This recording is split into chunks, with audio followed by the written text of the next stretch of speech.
पाकिस्तान मरकज़ी मुस्लिम लीग के डिवीज़नल सदर मौलाना शोएब सिंधी मीडिया सेंटर जुड़ो ते CN न्यूज़ सां ॻाल्हाईंदे चयो आहे त इंसानियत जी ख़िदमत करणु असांजो नसब अलीन आहे।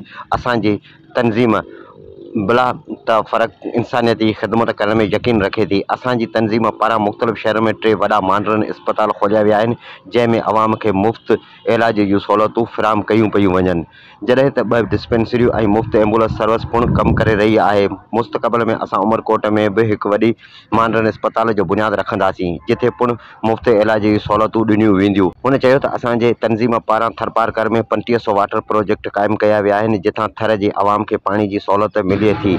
उन खां सवाइ मुख़्तलिफ़ शहरनि में असां दस्तरख़ान क़ाइमु कया आहिनि, जिथे ग़रीब माण्हुनि खे घटि क़ीमत ते मानी खाराए वञे थी। हुन चयो त असांजा हज़ारे रज़ाकार मुख़्तलिफ़ शहरनि में कंहिं बि हंगामी सूरत खे मुंहुं ॾियण लाइ तयारु हूंदा आहिनि। सिंध में आयल आफ़तुनि में असां अवाम जी भरपूर ख़िदमत कई आहे, उन सिलसिले खे जारी रखंदासीं।